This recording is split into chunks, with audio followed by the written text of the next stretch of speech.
Hey everyone, welcome to Ollywood channel. And आज हम discuss करने वाले हैं सेशन के अंदर UIIC AO के लिए जो आपका जर्नल अवेयरनेस का प्रिपरेशन है वो आपको कैसे करना है। सबसे पहले जो भी स्टूडेंट सेशन के अंदर आ चुके हैं वीडियो को लाइक और चैनल को सब्सक्राइब कर दें। एंड आज इस सेशन के अंदर हम डिस्कशन करने वाले हैं वेरियस पॉइंट का।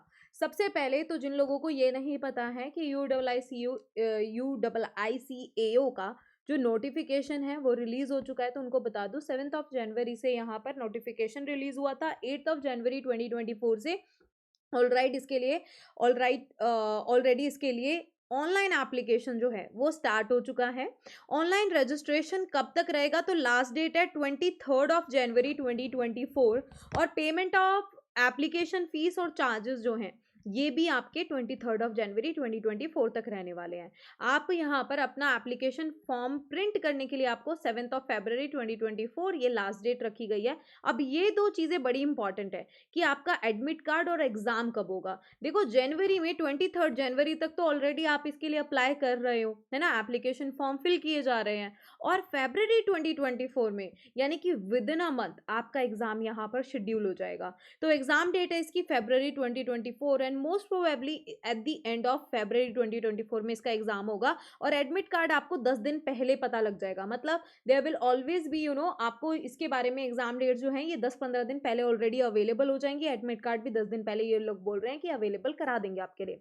अब बात आती है कि कौन कौन यहाँ पर एलिजिबल है। ठीक है, एजुकेशनल क्वालिफिकेशन और आपकी एज लिमिट। एज लिमिट जो है मिनिमम एज लिमिट 21 ईयर्स रखी गई है, मैक्सिमम आपकी 30 ईयर्स है। आपकी जो बर्थ डेट है शुड फॉल बिटवीन, यानी कि 1 जनवरी 1994 से लेके 31 डिसेंबर 2002 के बीच में यहाँ पर आपका एज होना चाहिए। आपकी बर्थ डेट इसके बीच में होनी चाहिए, ना इससे पहले ना इससे बाद में, है ना। यानी कि 1 जनवरी 1994 से पहले बॉर्न नहीं होने चाहिए आप, और 31 डिसेंबर 2002 के बाद में बॉर्न नहीं होने चाहिए अप्लाई करने के लिए, बेसिकली कह रही हूँ। वैसे आप बॉर्न हो सकते हो, ठीक है, ऐसा कोई रोक नहीं है। यानी कि जो मैक्सिमम एज है दैट इज 30 ईयर्स। अब इन्होंने बोला कि this age criteria is applicable as of 31 December 2023, है ना। ये 31 डिसेंबर 2023 के हिसाब से यहाँ पर एज क्राइटेरिया निकाला गया है। एजुकेशनल क्वालिफिकेशन की बात करूं तो जो भी कैंडिडेट्स यहाँ पर एडमिनिस्ट्रेटिव ऑफिसर स्केल 1 यानी कि जनरलिस्ट की ये पोस्ट यहाँ पर निकली है, तो उसके लिए आपके पास में ग्रेजुएशन डिग्री होना चाहिए। जो भी यहाँ पर जर्नलिस्ट की पोस्ट जो है उसके लिए अप्लाई करने वाले हैं एज एडमिनिस्ट्रेटिव ऑफिसर यानी कि AO स्केल 1 की पोस्ट जो बेसिकली है।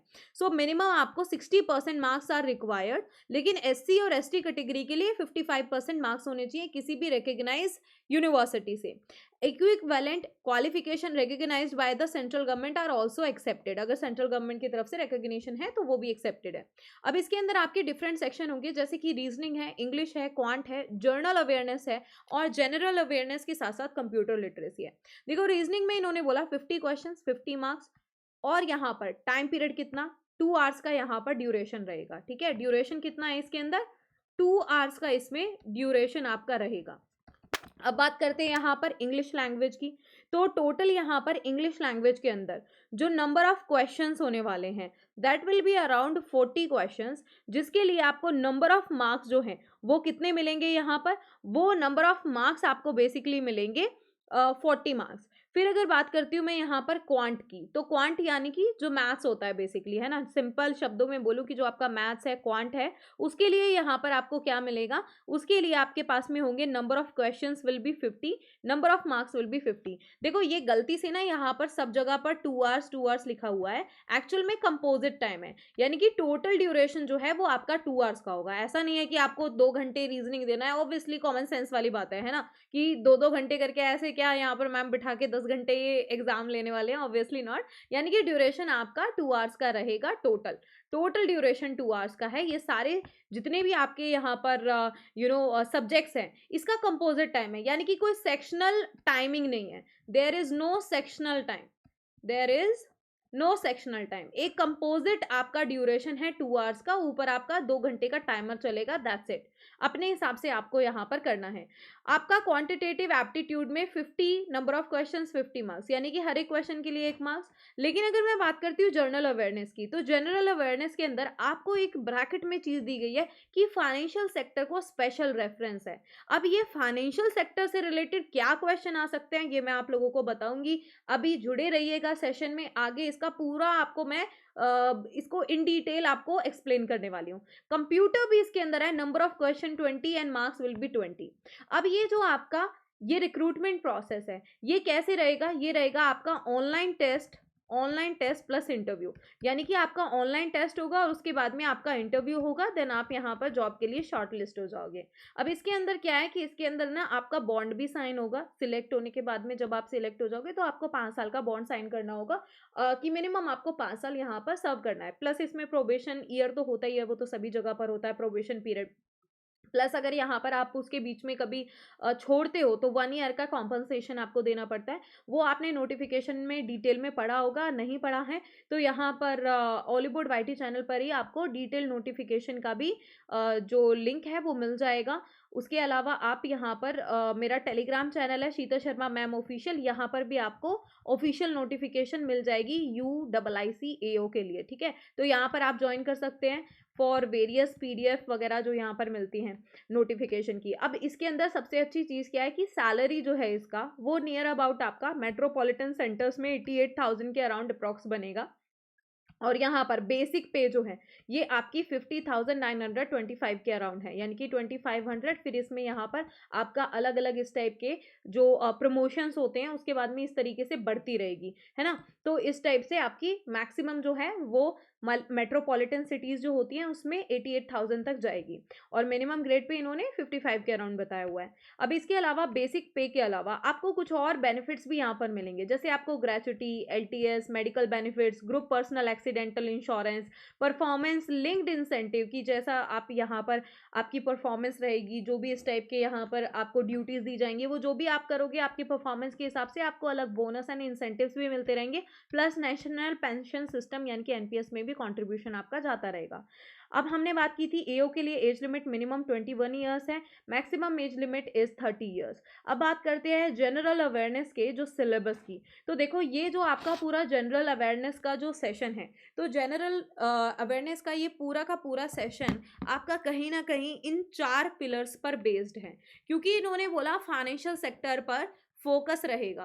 फाइनेंशियल सेक्टर के अंदर डेफिनेटली जो भी यहाँ पर इंस्टीट्यूशंस आते हैं, जैसे कि अगर मैं बात करूँ RBI की, ठीक है, इसके अलावा मैं बात करूँ IRDAI की, या फिर मैं आप लोगों से बात करूँ SEBI रिलेटेड, है ना, या फिर मैं आप लोगों से बात करूँ कि इस टाइप के जितने भी बैंकिंग, इंश्योरेंस कंपनीज, ये सारे के सारे आपके फाइनेंशियल सेक्टर के अंदर एज अ इंटरमीडियरी यहाँ पर बहुत सारे लोग काम करते हैं। तो फाइनेंशियल सेक्टर जो है वो RBI बैंक से मिलके, IRDAI के अंडर जो भी यहाँ पर इंश्योरेंस कंपनीज हैं, तो बेसिकली आप ये कह सकते हो कि मैम इसके अंदर इंश्योरेंस अवेयरनेस होगा, बिल्कुल होगा। फाइनेंशियल अवेयरनेस होगा, जैसे कि आपका मनी मार्केट है ना, कैपिटल मार्केट है। अब मनी मार्केट में क्या आता है, जैसे आ गए T-बिल्स, है ना, ट्रेजरी बिल्स हैं, इसके अलावा सर्टिफिकेट ऑफ डिपॉजिट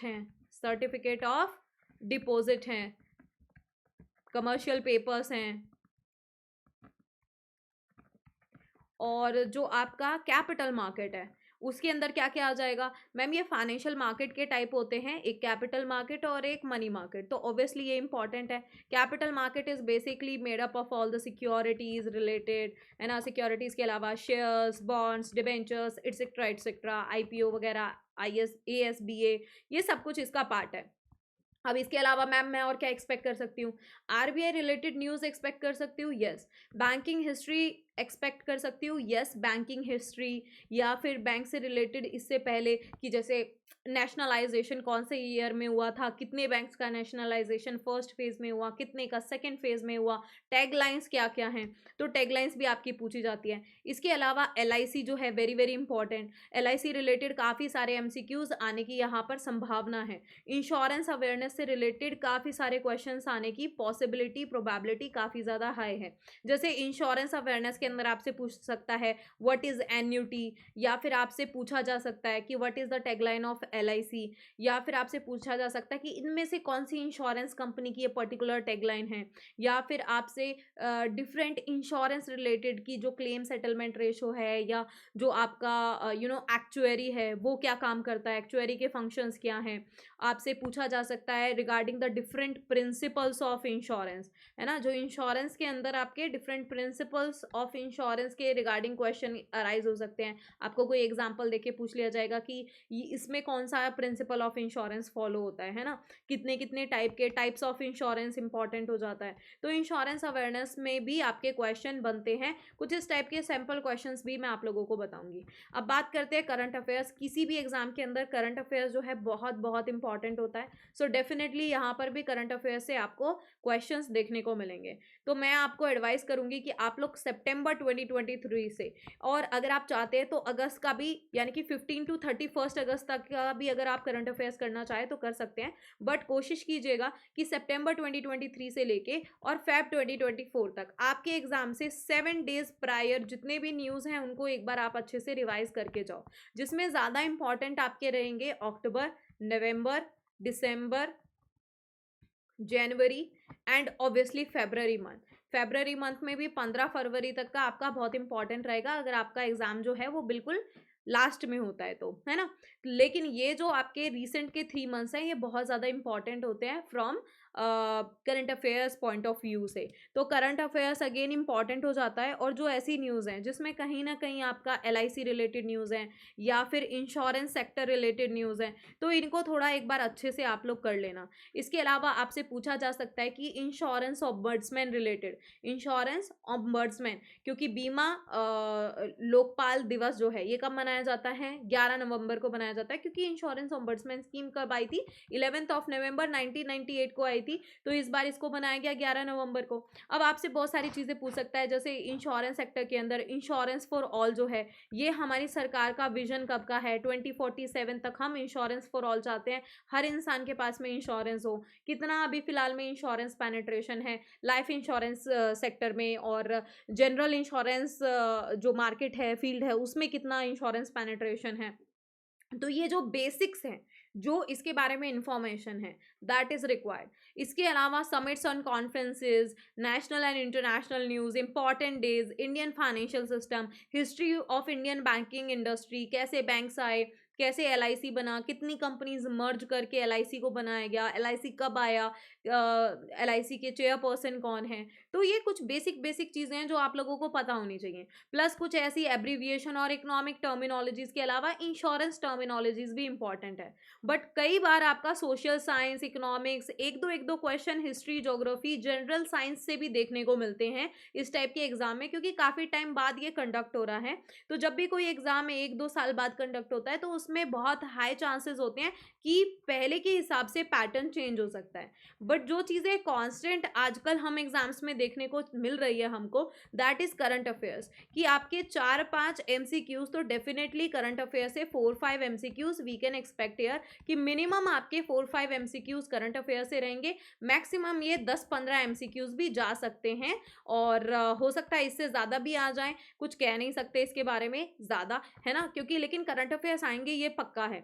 इसके अलावा आपके गवर्नमेंट स्कीम से रिलेटेड भी काफ़ी क्वेश्चन आजकल आ रहे हैं, तो कम से कम आप एक्सपेक्ट कर सकते हो कि 2-3 एमसीक्यूज शायद आपके गवर्नमेंट स्कीम से रिलेटेड आ जाएं। इसके अलावा इंश्योरेंस सेक्टर से आपके क्वेश्चंस लास्ट ईयर्स में अगर मैं आपको बताऊं तो उसमें काफ़ी सारे क्वेश्चंस थे, 10 से 15 एमसीक्यूज आपके इंश्योरेंस सेक्टर रिलेटेड न्यूज़ वगैरह से क्वेश्चंस थे। फाइनेंशियल अवेयरनेस का अगर आप पूछते हैं कि मैम फाइनेंशियल अवेयरनेस से रिलेटेड, फाइनेंशियल सेक्टर से रिलेटेड कितने क्वेश्चंस आ सकते हैं, तो आपके नियर अबाउट 15 एमसीक्यूज इसमें से आ सकते हैं, कि 10 से 15 एमसीक्यूज यहाँ पर इससे आ गए। और इसमें इंश्योरेंस सेक्टर से आप 15 हटा लो, 10 ही रख लो कि 10 एमसीक्यूज आपके इंश्योरेंस सेक्टर से बनेंगे, 10 to 15 एमसीक्यूज आपके फाइनेंशियल सेक्टर से, और बाकी बचा हुआ जो है वो आपके उससे 4-5 एमसीक्यूज उससे पूछ लिए जाएंगे। बाकी बचा हुआ जैसे हिस्ट्री, ज्योग्राफी रिलेटेड, या कुछ एक ऐसी basic term, person in news से रिलेटेड कुछ क्वेश्चन है, या बुक्स एंड ऑथर से कुछ रिलेटेड क्वेश्चन आ गया, या कुछ जनरल साइंस से एक आध क्वेश्चन, जनरल साइंस से एक आध क्वेश्चन कुछ हिस्ट्री रिलेटेड, या फिर वर्ल्ड ज्योग्राफी रिलेटेड आ गया, इस टाइप से पूछा जा सकता है, ठीक है। बट इसके चांसेस आज की डेट में इस टाइप के क्वेश्चंस थोड़े कम आते हैं। तो ये तो आपका पक्का है कि उसने खुद से ही स्पेसिफाई कर दिया इधर, क्योंकि इसने यहाँ पर खुद से स्पेसिफाई किया है इसके अंदर आपके पैटर्न के अंदर कि स्पेशल रेफरेंस आपका जनरल अवेयरनेस के अंदर फाइनेंशियल सेक्टर को दिया जाएगा। तो आप ये मान के चलिए कि अगर वो अपनी इस बात पर जाएगा, है ना, और एग्जाम के अंदर वो इस टाइप के क्वेश्चंस डालने बैठेगा, तो डेफिनेटली वो फाइनेंशियल सेक्टर से काफी क्वेश्चन पूछेगा। तो फाइनेंशियल सेक्टर जो है आपका मिलके बना है आरबीआई से, एडाई से, सेबी से, सिडबी है, नाबार्ड है, एक्सिम बैंक है, ऑल इंडिया फाइनेंशियल इंस्टीट्यूशंस हैं, ऑल इंडिया फाइनेंशियल इंस्टीट्यूशंस, एआईएफआई, इसमें 5 आते हैं। जैसे आपका एक्सिम बैंक आ गया, सिडबी आ गया इसके अंदर, ठीक है, एनएचबी आ गया, नेशनल हाउसिंग बैंक आ गया, फिर नैफिड आ गया इधर, है ना, नाबार्ड आ गया इसके अंदर। तो इनसे रिलेटेड इनका history, roles, function, everything you need to know. RBI के क्या फंक्शंस हैं ये आपको पता होने चाहिए। आरबीआई की मॉनेटरी पॉलिसी कमेटी कैसे बनाई गई, इसका रिकमेंडेशन किसने किया, आरबीआई कब आया, पहले ये क्या हुआ करता था, है ना, और कौन सी ईयर में स्टैब्लिश किया, कौन सी कमेटी के रिकमेंडेशन पर आया। ये बेसिक बेसिक चीज़ें तो एटलीस्ट आपको इसके बारे में history and roles and functions और रीसेंट न्यूज़ पता होने चाहिए। तो शीतल शर्मा मैम ऑफिशियल है, ये मेरा टेलीग्राम चैनल है। अगर आपको इसके रिगार्डिंग कोई भी डाउट रहता है, you can ask me here. कोई भी आपका डाउट है, क्वेरी है, या फिर आप चाहते हो कि इस टाइप के मैं क्वेश्चंस सेशन के अंदर कराऊं, डिफरेंट सेशंस लूं, तो आप मुझे बता सकते हो आफ्टर द क्लास इसी वीडियो के चैट बॉक्स में, या फिर आप मुझे टेलीग्राम पर मैसेज कर सकते हो। ऑली बोर्ड पर आपको शीतल कोड अप्लाई करने पर यहाँ पर UIICAO के लिए जो बैच है उस पर मैक्सिमम डिस्काउंट मिल जाएगा। Apply Sheetal code SHEETAL and get maximum discount on that batch as well. तो आप पेड बैच में भी मेरे साथ में तैयारी कर सकते हैं। तो आज के लिए बस इतना है। आई होप कि यहाँ पर यूजफुल रहा हो, मैं आपके डाउट क्लियर करने में यहाँ पर हेल्पफुल रही हूँ। आगे भी आपके लिए ऐसे कुछ सेशंस मैं लेके आती रहूंगी, जहाँ पर भी आपको किसी भी चीज़ में अगर दिक्कत आती है, डाउट रहता है, कोई क्वेरी रहती है, तो आप मुझे बता सकते हैं मेरे टेलीग्राम चैनल पर। तो अभी फिलहाल के लिए बस इतना ही। Thank you so much everyone. जाते जाते वीडियो को लाइक एंड चैनल को सब्सक्राइब जरूर कर देना। मिलती हूँ आपसे नेक्स्ट सेशन में। Till then take care, bye bye, have a nice day and thank you so much everyone guys, and all the best everyone. Thank you, bye bye and take care.